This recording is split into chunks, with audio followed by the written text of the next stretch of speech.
High all friends, brew and বোর্ডসে আপনাদের স্বাগত। আপনি যদি দেবের ফ্যান হন তাহলে ভিডিওটি অবশ্যই দেখবেন এবং সাবস্ক্রাইব করে দেবেন। আজকে আমরা দেবের বেস্ট 5টি মুভির নাম বলবো, যেগুলি হয়তো আপনারা দেখেছেন। চলুন সেই বেস্ট 5টি সিনেমা কী কী ছিল।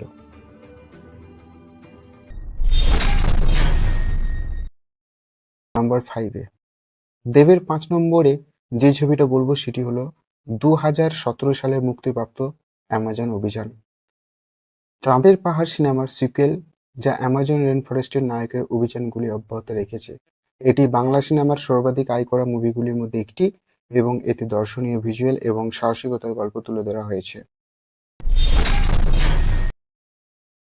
দেবের 4 নম্বরে যে ছবিটি রাখবো সেটি হলো বুনো হাঁস। 2014 সালের মুক্তিপ্রাপ্ত অনিরুদ্ধ রায় চৌধুরী পরিচালিত এই থ্রিলার সিনেমাটি সমরেশ মজুমদারের উপন্যাসের উপর ভিত্তি করে তৈরি। এতে দেব এক যুবকের চরিত্রে অভিনয় করেছেন, যিনি অপরাধ জগতের মধ্যে জড়িয়ে পড়েন, যা তার অভিনয়ের বৈচিত্র্যকে প্রদর্শন করে।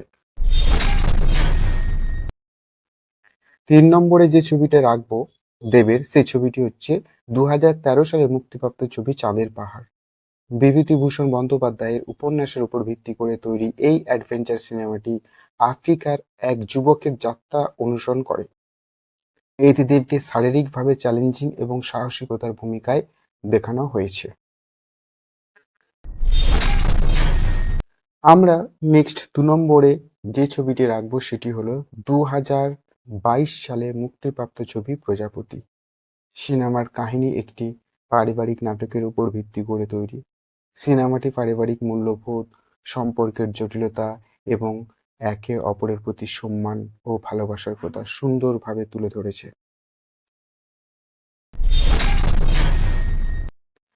আমরা দেবের 1 নম্বর যে ছবিটির কথা বলবো, সেই ছবিটি অবশ্যই যদি আপনারা দেখে থাকেন তাহলে অবশ্যই আপনাদের ভালো লেগে থাকবে। 1 নম্বরে যে ছবিটি রাখবো সেটি হলো 2021 সালে মুক্তিপ্রাপ্ত ছবি টনিক। সিনেমাটি পরিবার, ভালোবাসা এবং জীবনের ছোট ছোট আনন্দ উপভোগ করার গুরুত্বের উপর আলোকপাত করে তৈরি করা হয়েছে।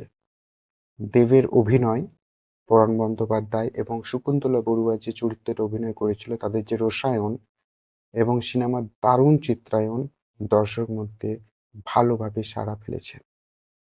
এই ছিল দেবের বেস্ট 5টি মুভি। আর যদি আপনাদের বেস্ট 5টি মুভি অন্য কিছু মনে হয় তাহলে অবশ্যই কমেন্ট বক্সে জানিয়ে দেবেন। আপনি যদি দেবের ফ্যান হয়ে থাকেন অবশ্যই ভিডিওটি লাইক করে দেবেন এবং সাবস্ক্রাইব করে দেবেন। আজকে এইটুকুই থাক। ভিডিওটি দেখার জন্য আপনাদের অসংখ্য অসংখ্য ধন্যবাদ।